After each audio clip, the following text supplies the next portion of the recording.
Hello students, welcome to physics x. तो last class में हमने मोशन इन वन डायमेंशन का नीट का रिवीजन किया था। बहुत अच्छा रिस्पांस आया उसका।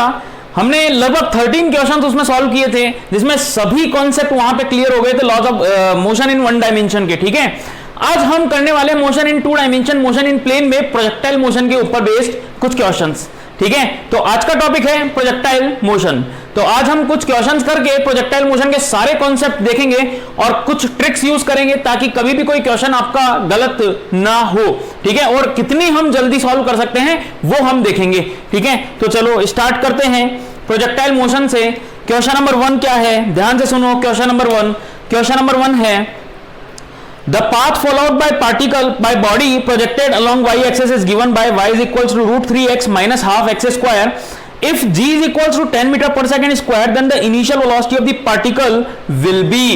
तो ये क्वेश्चन हमें बता रहा है, देखो इक्वेशन को आप देखोगे तो ट्रेजेक्ट्री की इक्वेशन है, और इक्वेशन ऑफ ट्रेजेक्ट्री कितनी होती है, x tan theta minus 1/2 g x square upon u square cos square theta. ये वाली इक्वेशन है। तो जैसा कि मैं हमेशा बोलता हूं, इक्वेशन ऑफ ट्रेजेक्ट्री आपको याद होनी चाहिए। अगर इक्वेशन ऑफ ट्रेजेक्ट्री आपको याद है तो बहुत सारे क्वेश्चंस आप बहुत आराम से कर दोगे, फटाफट से कर दोगे। तो यहां पे क्या दे रखा है, y बराबर root 3x minus half x square. अगर मैंने इसको कंपेयर किया तो टेन थीटा कितना आ गया, रूट 3। इसका मतलब थीटा की वैल्यू आ गई 60 डिग्री। और अगर मैंने इसको देखा, इसको कंपेयर किया तो हाफ की वैल्यू कितनी है, g/2 u square cos square 60। तो देखो 2 से 2 गया, u square cos square 60, cos 60 की वैल्यू होती है हाफ, तो कॉस स्क्वायर 60 हो गया 1/4 इज इक्वल्स टू g मतलब 10। तो u की वैल्यू अंडर रूट 40 आ गई, दैट मींस 2 अंडर रूट 10। तो ऑप्शन बी अपने पास करेक्ट हो गया। तो देखा कितनी जल्दी हमने क्वेश्चन सॉल्व किया, अगर मुझे इक्वेशन ऑफ ट्रेजेक्ट्री याद है तो। अगर इक्वेशन ऑफ ट्रेजेक्ट्री याद नहीं होगी तो यही क्वेश्चन सॉल्व करने में आपको 3 से 4 मिनट लग जाएगा, जो कि वेस्ट ऑफ टाइम होगा। तो याद कीजिए ये वाली इक्वेशन। और बहुत सारे क्वेश्चंस इस पर आए हुए हैं बेटा, नीट की एग्जाम में काफी सारे क्वेश्चंस आए हुए हैं इक्वेशन ऑफ ट्रेजेक्ट्री पर डायरेक्टली बेस्ड। अगर आपको ये याद है इक्वेशन ऑफ ट्रेजेक्ट्री तो आप कुछ भी क्वेश्चन सॉल्व कर सकते हैं। ये होती है ग्राउंड टू ग्राउंड प्रोजेक्टाइल के लिए, और मैं अगर बोलूं हाइट टू ग्राउंड प्रोजेक्टाइल के लिए इक्वेशन ऑफ ट्रेजेक्ट्री मतलब h हाइट से मैंने u वेलोसिटी से इसको फेंका तो इसकी वैल्यू होती है 1/2 g x square upon u square. इसको भी आप याद रखें।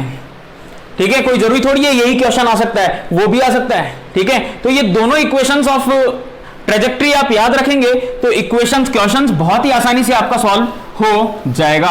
ठीक है, तो ये था फर्स्ट क्वेश्चन। सेकंड क्वेश्चन देखो ध्यान से। सेकंड क्वेश्चन आपकी स्क्रीन पे आ रहा है। तो क्या बोल रहा है, when the angle of elevation of a gun are 60 degree and 30 degree respectively, the height is the shoots are h1 and h2 respectively, then the ratio of h1 upon h2। देखो बेटा ये तो हम निकाल लेंगे h1 अपॉन h2 क्या होता है, लेकिन इसके अलावा एक चीज और ध्यान से देखो, 60 डिग्री एंड 30 डिग्री। यहां से आपको क्या समझ में आ रहा है, मैंने अब आपको बताया था यदि एक प्रोजेक्टाइल थीटा एंगल पर और दूसरा प्रोजेक्टाइल 90 माइनस थीटा एंगल पर फेंका जाए तो दोनों की जो रेंज होती है ना वो सेम होती है। हाँ, मैक्सिमम हाइट जो होती है वो डिफरेंट होती है। तो ध्यान से देखो, पहला 30 डिग्री पर फेंका गया है, दूसरा 60 डिग्री पर फेंका गया है, तो range will be same. Range तो सेम होगी, लेकिन रेंज के अलावा अगर मैं बात करूं टाइम ऑफ फ्लाइट की, इक्वेशन ऑफ ट्रेजेक्ट्री की और मैक्सिमम हाइट की, तो ये सब चीजें डिफरेंट होगी। कई बार इस तरह का क्वेश्चन इस घुमा करके पूछा जाता है। क्या पूछा जाता है कि एक पार्टिकल को 30 डिग्री की हाइट पे फेंका, 30 डिग्री के एंगल पर फेंका, तो ये किसी बिल्डिंग को क्लियर नहीं कर पाया। रेंज को सेम रखते हुए बिल्डिंग को क्लियर करने के लिए किस एंगल पर फेंकना चाहिए, तो आपका आंसर आ जाएगा 60 डिग्री। क्यों? क्योंकि रेंज तो सेम रहेगी। अब अगर मैं 30 डिग्री पर फेंकता हूं तो हाइट जो होती है वो कम आती है, लेकिन 60 डिग्री पर फेंकता हूं तो हाइट जो होगी वो ज्यादा हो जाएगी। तो देखो अब ये चीज और ध्यान रखना, एडिशनल थिंग, लास्ट में भी हमने 2 क्वेश्चन के समथिंग कर लिए और इसमें भी हमने 2-3 चीजें देख ली। तो ध्यान से देखना, हर क्वेश्चन में आपको इंपॉर्टेंट चीज मैं बताऊंगा आपको, ताकि आपका पूरा प्रोजेक्टाइल जो है वो क्लियर हो जाए बिल्कुल। ठीक है, रिवाइज हो जाए with in half an hour. ठीक है, तो अब h हमें पता होता है u square sine square theta upon 2g होता है। तो h1 is two h2, u और g तो सेम ही है, sine square θ1 upon sine square θ2। गलती मत कर देना, θ1 क्या दे रखा है 60 डिग्री दे रखा है, गलती मत कर देना। यहां पे देखो θ1 60 डिग्री दे रखा है, θ2 30 डिग्री दे रखा है। आप गलती क्या कर देते हैं, यहां पे θ1 की जगह 30 लिख देते हैं, θ2 की जगह 60 लिख देते हैं, तो आंसर आपका गलत आ जाएगा। ऑप्शन में जरूर अवेलेबल होगा, बताता हूं। देखो sine square 60 upon sine square 30, answer क्या आ गया, साइन स्क्वायर 60 मतलब √3/2 का स्क्वायर अपॉन 1/2 का स्क्वायर, तो आंसर आ गया 3। ऑप्शन में 1:3 जरूर अवेलेबल होगा, आप देख सकते हैं बिल्कुल। ए ऑप्शन 3 है, बी ऑप्शन 1:3 है। तो क्वेश्चंस पढ़ते टाइम हमें सावधानी रखनी है ताकि क्वेश्चंस गलत ना हो, क्योंकि नेगेटिव ऑप्शन जरूर दिया हुआ होगा आपको, जो आप सोचने वाले हो उल्टा ऑप्शन, ठीक है, तो ध्यान रखना इसका। तो ये था दूसरा क्वेश्चन। तीसरा क्वेश्चन, थर्ड क्वेश्चन देखो ध्यान से, क्या बोल रहा है, if T1 be the time taken by body to clear the top of a building. T1 जो है वो एक बिल्डिंग को टॉप को क्लियर करने के लिए टाइम दिया हुआ है, T2 the time spent in air, then T2 upon T1 will be. अब नीट की एग्जाम में केवल इतना सा क्वेश्चन मुझे दिया हुआ है, ऑप्शंस को ध्यान से देखो। आप अंदाजा नहीं लगा पाओगे कि ये बिल्डिंग कहां पे है, लेकिन ऑप्शंस को देख करके मुझे साफ अंदाजा लग रहा है कि ये जो बिल्डिंग है वो है ये वाली मैक्सिमम हाइट वाली, ये वाली बिल्डिंग है भाई, मैक्सिमम हाइट वाली। ऑप्शंस को देख करके मुझे साफ अंदाजा लग रहा है कि मैक्सिमम हाइट जो है इसकी वो दे रखी है T1 टाइम पहुंचने में, और T2 time spent in the air, total time of flight. तो एक चीज मैंने आपको बताई थी, A, B और C, ठीक है, यहां से यहां तक जो टाइम लगता है ना, वो यहां से यहां तक का डबल होता है। मतलब time taken A to C is 2 times time taken A to B। मुझे क्या पूछ रहा है, अब वापस से ऑप्शंस में 2:1 और 1:2 दोनों दे रखा है, तो ध्यान से देखो, if T1 be the time taken by body to clear the top of the building, मतलब this is T1 and T2 is this, तो what is the value of T2 upon T1, 2:1। तो बात क्लियर हो गई। 1:2 भी option में दे रखा है, ध्यान रखना, गलत मत कर देना, ठीक है। ऑप्शंस देख करके मुझे पता चला ये जो बिल्डिंग है वो मैक्सिमम हाइट वाली बिल्डिंग है। अदरवाइज बहुत सारे स्टूडेंट जो होंगे वो सोचते रह जाएंगे सर ये बिल्डिंग का है कहां पे टॉप, यहां पे भी तो हो सकता है। अरे ठीक है भाई, ऑप्शन तो देखो ध्यान से। हाँ, पूरे क्वेश्चंस अवेलेबल, पूरी इंफॉर्मेशन अवेलेबल नहीं है। ऐसा ही हुआ था नीट 2019 में एग्जाम में, एक क्वेश्चन आया था, ठीक है, उसमें पूरी इंफॉर्मेशन अवेलेबल नहीं थी, लेकिन क्लास नोट्स में वही क्वेश्चन करवाया गया था आपको, तो बच्चों ने कर दिया था सॉल्व, ठीक है ना। तो ध्यान रखना इस चीज का। नेक्स्ट देखते हैं, तो देखो कितनी जल्दी जल्दी हम क्वेश्चन सॉल्व कर रहे हैं, और विद इन नो टाइम आपका कंप्लीट चैप्टर का रिवीजन हो जाएगा, इतनी मेरी गारंटी है।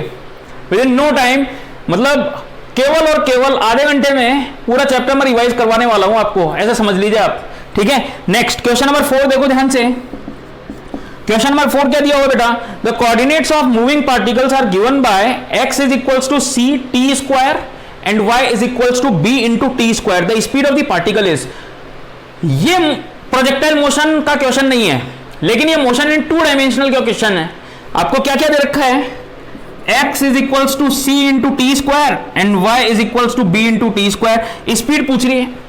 तो स्पीड आप जानते हैं क्या होता है, vx i cap vy j cap. तो आप क्या करेंगे, vx मतलब displacement, rate of change of displacement in x direction, कितना आ गया 2ct, और vy मतलब dy upon dt, rate of change of displacement along the y axis b 2bt। तो व्हाट इज द स्पीड, इसका magnitude vx square plus vy square मतलब 2t c square plus b square. देखो कितनी जल्दी से answer आ गया है। तो चाहे 2 डायमेंशनल मोशन हो, चाहे प्रोजेक्टाइल मोशन हो, प्रोजेक्टाइल मोशन उसी का एग्जांपल है, तो ये चीज अप्लाई कर सकते हैं, ध्यान रखना। इसी तरह एक्सीलरेशन में आ जाए तो ये अप्लाई कर सकते हैं। एक और क्वेश्चन करेंगे जब आपको डिस्प्लेसमेंट निकालना होगा, तो जस्ट यहां पे इसका हमने क्या किया है, डिफरेंशिएशन किया है, फिर वेलोसिटी का इंटीग्रेशन कर देंगे तो डिस्प्लेसमेंट आ जाएगा, ठीक है। तो नेक्स्ट क्वेश्चन में चलते हैं। तो ये था क्वेश्चन नंबर 4। नेक्स्ट क्वेश्चन की बात करें तो देखो नेक्स्ट क्वेश्चन क्या है, नेक्स्ट क्वेश्चन क्वेश्चन नंबर 5, अच्छा क्वेश्चन है, ध्यान से देखना क्वेश्चन को। The height y and the distance x along the horizontal at a plane of projectile on a certain planet are given by, with no surrounding atmosphere, are given by y is equals to 8t minus 5t square and x is equals to 6t. The velocity with which particle is projected is, ठीक है, the velocities with v particle is projected is, options आपको दे रखा है 8, 6, 10, data is insufficient. बहुत सारे बच्चे सोचेंगे जब मुझे एक्सीलरेशन ही नहीं दिया हुआ तो मैं कैसे इक्वेशन ऑफ ट्रेजेक्टरी के साथ कंपेयर करूंगा। तो भाई आप बच्चों ध्यान रखना, कहीं कुछ बच्चे क्या करेंगे, टी की वैल्यू उठा करके यहां पे रख देंगे और इक्वेशन ऑफ ट्रेजेक्टरी बना लेंगे, इक्वेशन ऑफ ट्रेजेक्टरी के साथ कंपेयर करने लगेंगे, बहुत टाइम लग जाएगा। अरे नहीं, ध्यान से देखो आपको क्या पूछा गया है, प्रोजेक्शन की स्पीड। प्रोजेक्शन की स्पीड मतलब speed at t is equals to 0 आपको पूछा गया है। तो क्या करेंगे, एक्स कोऑर्डिनेट दे रखा है, इसका डिफरेंशिएशन किया, वी एक्स आ गया 6, तो at t is equals to 0, t पर डिपेंड ही नहीं कर रहा है, 6 ही है। इसका मतलब ये भी एक्स डायरेक्शन में कांस्टेंट एक्सीलरेशन का एग्जांपल है। और इसको अगर हम देखेंगे तो dy upon D T, that means vy आ जाएगा आपके पास 8 माइनस 10t, और अगर मैं t बराबर 0 पर फाइंड आउट करूंगा तो vy आ गया 8, तो कितनी आ गई speed of projection, 6 square plus 8 square मतलब 10 मीटर पर सेकेंड। बहुत ही सिंपल प्रश्न था, ठीक है। तो इस तरह से आपको क्वेश्चंस को सॉल्व करना आना चाहिए, ठीक है ना। अब इक्वेशन ऑफ ट्रेजेक्टरी बना के सॉल्व करोगे ना तो टाइम लग जाएगा बहुत ज्यादा आपको सॉल्व करने में। ध्यान रखना कौन से क्वेश्चंस में इक्वेशन ऑफ ट्रेजेक्टरी बनानी है, कौन से क्वेश्चंस में आपको कुछ मेथड्स अप्लाई करने, साफ साफ लिखा हुआ है। तो आंसर आ गया C option, 10 metre per second. Next question number 6, ध्यान से देखो। Question number 6, a body is thrown at an angle 30 degree to the horizontal with the velocity of 30 meter per second, ठीक है। After 1 second its velocity will be, 1 second के बाद में velocity पूछ रहा है। ये बार बार यही क्वेश्चंस मैं क्यों बता रहा हूं आपको, इंपॉर्टेंट है। प्रोजेक्टाइल में इस तरह का क्वेश्चन आपसे ज्यादा पूछा जाता है, ना कि टाइम ऑफ फ्लाइट, रेंज और ये सब, ठीक है। प्रोजेक्टाइल में इस तरह का क्वेश्चन ध्यान से पूछा जाता है। ध्यान से देखो ये क्वेश्चन वापस से, a body is thrown at an angle 30 degree to the horizontal, एक बॉडी है जिसको मैंने 30 डिग्री पर थ्रो किया, ठीक है, with velocity 30 metre per second. After 1 second its velocity becomes, कितनी हो जाएगी 1 सेकेंड के बाद में इसकी वेलोसिटी। तो हमें सभी को पता है एक्स डायरेक्शन में जो स्पीड होती है वो चेंज नहीं होती है प्रोजेक्टाइल में। इसका मतलब एक्स डायरेक्शन में इसका कंपोनेंट किया तो 30 cos 30 आ गया, और ये लिया तो 30 sin 30, दैट मीन्स ये तो आ गया 15 और ये आ गया 15√3। तो x डायरेक्शन में बेटा वेलोसिटी कभी चेंज नहीं होती, क्योंकि प्रोजेक्टाइल मोशन है, एक्सीलरेशन केवल और केवल नीचे की ओर रहता है। कभी भी x डायरेक्शन में आपकी स्पीड यहां पे चेंज नहीं होगी। इसी तरह से अगर मैं y डायरेक्शन की बात करूं तो प्रोजेक्टाइल यूनिफॉर्मली एक्सेलरेटेड मोशन है, इक्वेशन ऑफ मोशन लगा सकते हैं। फाइनल वेलोसिटी आपको पूछी है, टाइम दिया हुआ है, इसका मतलब vy is uy plus ayt, y axis के अलोंग ये इक्वेशन मैं अप्लाई कर सकता हूं, ठीक है। uy कितना दे रखा है, इनिशियल स्पीड 15, ay कितना दे रखा है बेटा 10 और 1 सेकेंड कितना आ गया 5। तो आंसर कितना आ गया, स्पीड 15√3 का स्क्वायर प्लस 5 स्क्वायर। अब बहुत सारे बच्चे इसको सॉल्व करने में कंफ्यूजन कर लेंगे, तो ध्यान रखना क्वेश्चन ऑप्शन देखो ध्यान से। अगर मैं 5 कॉमन ले लेता हूं, यहां पे कितना बचा 3 का square, 9 into 3 27 plus 1 that is 528, 6 into 4 that is 10√7 is the correct answer. तो सॉल्व करना उतना ही ज्यादा इंपॉर्टेंट है जितना आपने फॉर्मूला लगा दिया। फॉर्मूला लगाने से कुछ नहीं होगा, एग्जाम में आंसर निकालना भी बड़ी चुनौती होगी आपके लिए, ठीक है। तो ध्यान रखें इस चीज के, इस टाइप के क्वेश्चंस का। नेक्स्ट, चलो नेक्स्ट क्वेश्चन में चलते हैं, क्वेश्चन नंबर 7। नेक्स्ट क्वेश्चन में चलते हैं, क्वेश्चन नंबर 7, ठीक है। क्वेश्चन नंबर 7 देखो आपको क्या दे रखा है, क्वेश्चन 7 तो देखो बहुत ही जल्दी हमने सारे कॉन्सेप्ट को पढ़ लिया। अभी तक प्रोजेक्टाइल की रेंज के बारे में पूछ लिया गया है, याद करो सेकंड क्वेश्चन 30 और 60 डिग्री वाला। प्रोजेक्टाइल की मैक्सिमम हाइट के बारे में क्वेश्चन घुमा करके पूछ लिया गया है। प्रोजेक्टाइल की ट्रेजेक्ट्री के बारे में क्वेश्चन घुमा करके पूछ लिया गया है। नाउ अब देखो question number 7, important concept. Option देख करके ही डर जाएंगे बच्चे, क्या है छोड़ देंगे। A particle is moving in a plane with velocity given by u is equals to u naught i cap plus omega a cos omega t j cap, where I cap and j cap are the unit vectors along x and y axis respectively. If the particle is at origin at t is equals to 0, t is equals to 0 पर कहां है?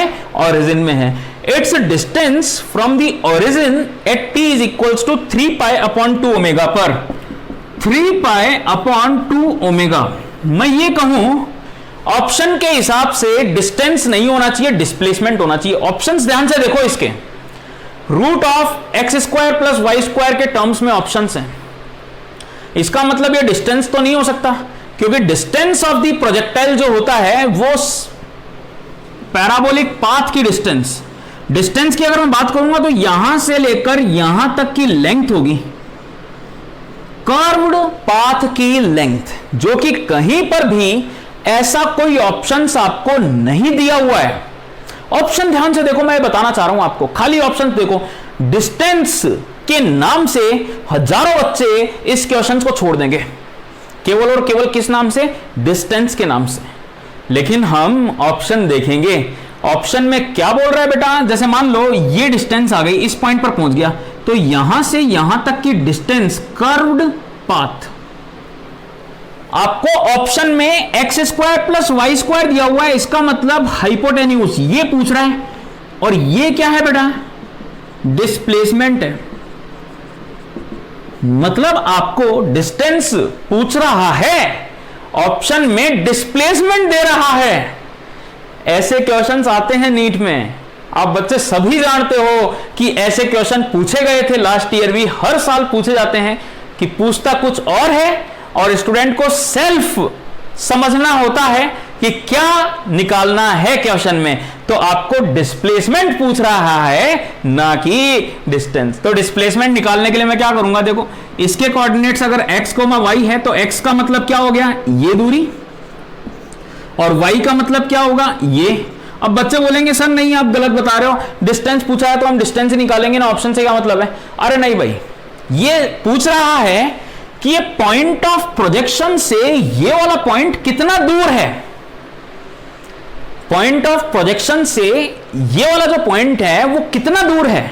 तो हम कैसे बोलेंगे कि केवल distance पूछ रहा है? नहीं, ठीक है, बात समझ में आ गई। तो इस तरह से पूछ रहा है। चलो हम x कोऑर्डिनेट निकालते हैं, y कोऑर्डिनेट निकालते हैं, तो आंसर आ जाएगा under root of x square plus y square. देखो x कोऑर्डिनेट, वेलोसिटी का इंटीग्रेशन करते हैं तो कोऑर्डिनेट्स आते हैं, ठीक है, डिस्प्लेसमेंट आता है। vx दे रखा है u not, dx upon dt कितना हो गया? v नॉट, ठीक है, u नॉट हो गया। और यहां से dx बराबर u नॉट dt आ गया। t बराबर 0 पर कोऑर्डिनेट 0 थे, ये था, ठीक है। मैं यहां पे बना देता हूं प्रोजेक्टाइल, t बराबर 0 पर, ये 0 पर था, और t बराबर t टाइम पर, मतलब यहां पे पहुंच गया t टाइम पे। तो ये मुझे कैलकुलेट करना है, ये x है और ये y है। ये डिस्टेंस कितना आ गया? X square plus y square, ये दे रखा है मुझे क्वेश्चन में, ठीक है, बात समझ में आ गई। तो देखो ध्यान से, ये x आ गया t बराबर t टाइम पर, तो x बराबर u नॉट इंटू टी, और t कितना है? 3 पाई अपॉन 2 ओमेगा। इसी तरह y डायरेक्शन में मुझे स्पीड दी हुई है omega a cos omega t, तो dy अपॉन dt बराबर आ गया omega a cos omega t dt। इसको हटा दिया और इंटीग्रेट कर दिया। t बराबर 0 पर था, t बराबर t पर ये y कोऑर्डिनेट आ गया, तो y बराबर omega a cos omega t का इंटीग्रेशन कितना होता है? Sine omega t upon omega.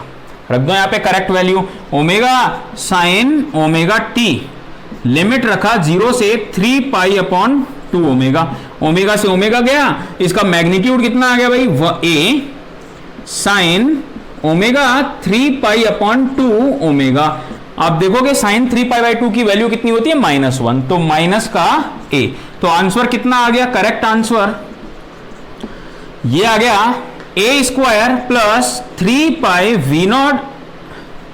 u0/2 omega का होल स्क्वायर, ये आंसर आ गया। देखो ध्यान से, अब एक और आंसर निकालने के बाद भी बच्चे गलती करेंगे। चारों ऑप्शंस को ध्यान से देखो, सब एक समान ऑप्शंस दे रखे हैं, सब के सब। केवल, ठीक है, केवल फर्स्ट ऑप्शन में दोनों तरफ स्क्वायर है और फोर्थ ऑप्शन में दोनों तरफ स्क्वायर है। तो ऑप्शन में गलती नहीं करनी है आंसर निकालने के बाद। तो ऑप्शन कौन सा सही आ गया बेटा? First option is the correct option. ठीक है, तो बात समझ में आ गई मेरी? तो ध्यान रखेंगे इस टाइप का क्वेश्चन। हाँ, दूसरी चीज, अगर यहां पे फोर्थ ऑप्शन जो कि कई बार आता है कि हमें सॉल्व ही नहीं करना पड़ता, अगर फोर्थ ऑप्शन में भी देखो, बी ऑप्शन और सी ऑप्शन में देखो ध्यान से, बी ऑप्शन में 3π u0/2 ओमेगा का स्क्वायर नहीं दे रखा, तो अंडर रूट में तो हम जानते हैं x² प्लस y² ही होगा डायमेंशनली अगर हम देखें तो थर्ड, सेकंड और थर्ड ऑप्शन तो वैसे ही करेक्ट हो गए, सेकंड और थर्ड ऑप्शन तो वैसे ही इनकरेक्ट हो गए। तो इसका मतलब आपको ए और डी में से करेक्ट आंसर पहचानना था, तो हमने आंसर निकाला ए ऑप्शन। अगर फोर्थ ऑप्शन भी ऐसा ही दे रखा होता बी और सी की जगह जैसे, तो डायरेक्टली हम ए ऑप्शन लगा देते बिना कुछ सोचे समझे। बहुत सारे क्वेश्चंस ऐसे आते हैं। लास्ट के लेक्चर में, लेक्चर 1 में मैंने आपको बताया था काफी सारे क्वेश्चंस ऐसे थे जिनको केवल और केवल आंसर से हमने पहचानना सीखा था। ठीक है, तो ये था क्वेश्चन नंबर 7।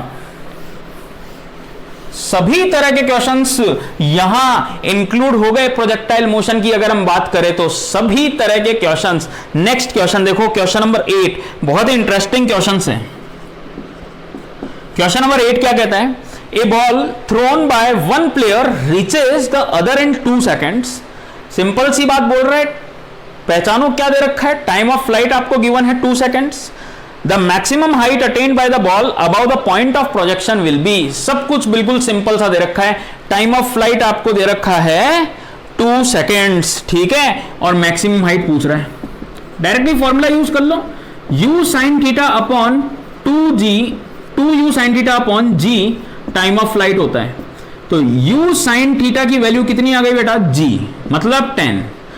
मैक्सिमम हाइट क्या होता है? u² sign square theta upon 2g।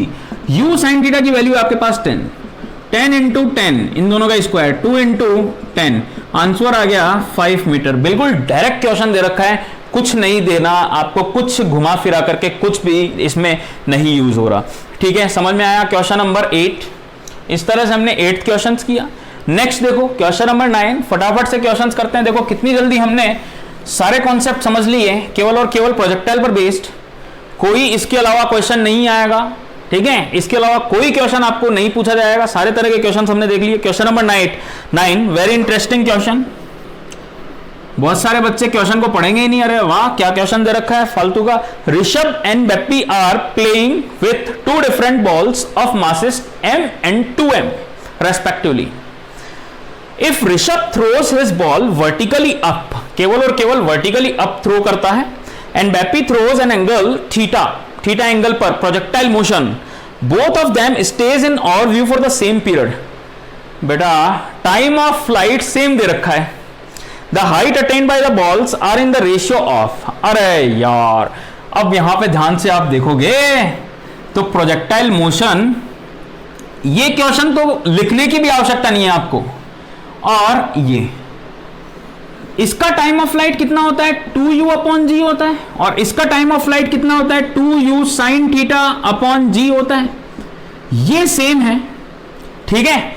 मैंने एक चीज और अपनी क्लास में बताई थी, जो कि प्रोजेक्टाइल मोशन में मैंने अपलोड कर रखी है क्लासेस, आप जरूर देखें उनको। मैंने आपको बताया था कि projectile motion is same, similar, projectile motion is similar अगर मैं कंपेयर कर रहा हूं मोशन अंडर ग्रेविटी से। प्रोजेक्टाइल मोशन इज सिमिलर अगर मैं कंपेयर कर रहा हूं टू मोशन अंडर ग्रेविटी, अगर मैं इससे कंपेयर कर रहा हूं। कब? Only y axis quantities, y axes quantities. अगर यहां पे टाइम ऑफ फ्लाइट सेम देकर के केवल आपको क्या बता रहा है बेटा, u सेम है, u साइन थीटा सेम है, इसका मतलब y डायरेक्शन की वेलोसिटीज सेम है। अगर y डायरेक्शन की वेलोसिटी सेम दी हुई हो तो चाहे y एक्सिस की कोई भी क्वांटिटी आपको कंपेयर करनी हो, यहां से यहां तक पहुंचने का समय, यहां से यहां तक पहुंचने का समय, टाइम ऑफ फ्लाइट, कुछ भी आपको कंपेयर करना हो will be same. y axis की एक और क्वांटिटी होती है maximum height attained by the particle, ये भी तो y एक्सिस ही है। तो मैंने क्या कहा, आपको कॉन्सेप्ट क्या है याद रखना, ट्रिक क्या है, ताकि क्वेश्चन देखते ही सॉल्व करने की जरूरत ही ना पड़े। अगर प्रोजेक्टाइल को y स्पीड से फेंका गया है, y स्पीड मतलब इसका कंपोनेंट, इसका जो कंपोनेंट है y स्पीड का वो, और मोशन अंडर ग्रेविटी में जो वर्टिकली ऊपर की ओर फेंक रहा हूं वो सेम है, तो y एक्सिस की सारी फिजिकल क्वांटिटीज सेम होगी, ये बात तय है। ठीक है, बात समझ में आ गई।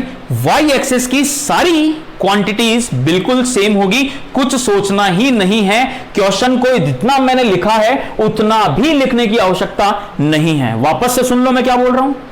If y component of the velocity is same in motion under gravity and projectile motion, then physical quantities along the y axis will be same।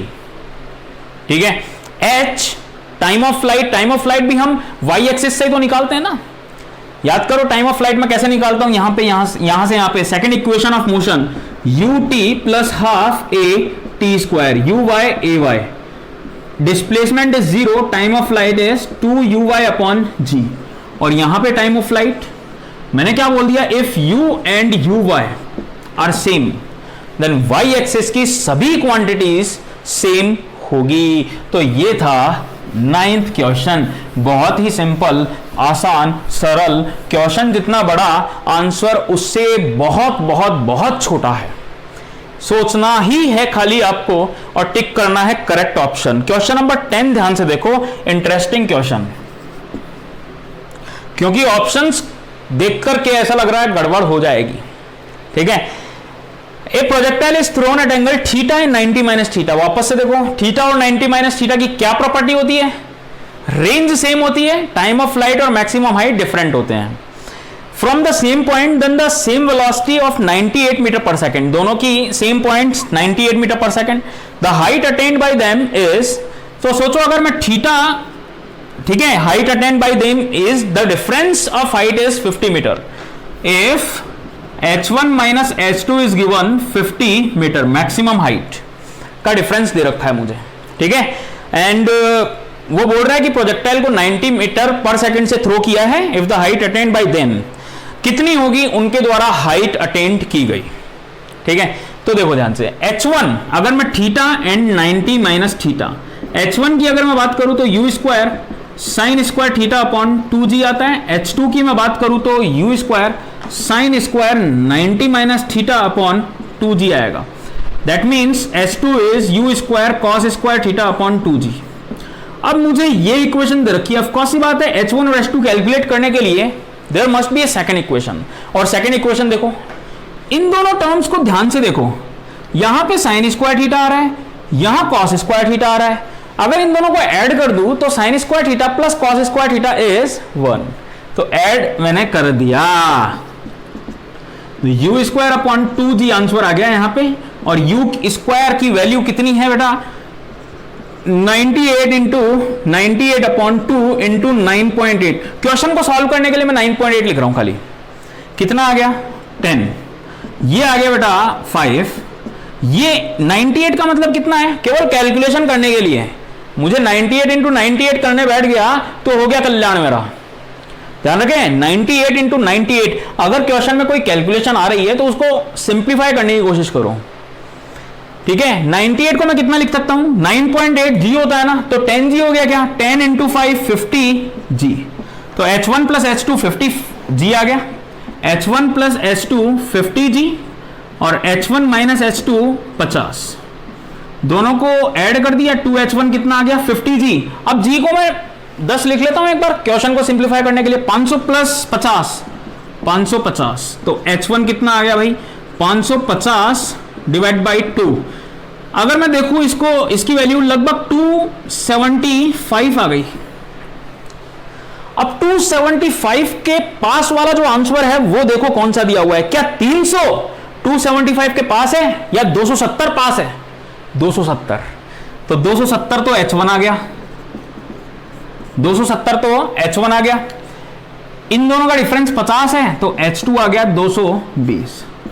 तो बेटा कैलकुलेशन आपको इस तरीके से करनी है, कैलकुलेशन समझ रहे हैं, आपको इस तरीके से सॉल्व करनी है। कैलकुलेशन में फंसना नहीं है किसी भी हालत में। Calculation you have to do in this manner such that answer हमारे पास बहुत जल्दी से आ जाए। ठीक है, तो बात समझ में आ गई आपको मेरी कि मैंने क्या बताया आपको? बिल्कुल सही, बिल्कुल अच्छी बात है, समझ में आ गई बहुत अच्छे से। ठीक है, तो इस तरह से हम सॉल्व करेंगे। तो ये 10 क्वेश्चंस थे जिन पर प्रोजेक्टाइल के सभी कॉन्सेप्ट इंक्लूड हो गए, सभी के फॉर्मूलेज मैंने बता दिए। तो क्वेश्चंस करने से इंपॉर्टेंट चीज क्या हुई, आपको फॉर्मूलेज याद हो गए और आपको क्वेश्चन करना सॉल्व हो गया, मतलब आसान लगा, बहुत सारे कॉन्सेप्ट सीखने को मिले, रैपिड रिवीजन हो गया, जस्ट लाइक रैपिड फायर। ठीक है, तो बात समझ में आ गई आपके? ठीक है, तो आज इतना ही पढ़ेंगे। नेक्स्ट क्लास में और हम 10 क्वेश्चंस लेकर के आएंगे रिलेटिव मोशन पर बेस्ड, और इस तरह काइनेमेटिक्स हमारी खत्म हो जाएगी। सभी तरह के क्वेश्चंस आ गए, सारे रिवीजन हमारे पास हो गया है। तो आज के लिए इतना ही, थैंक यू वेरी मच।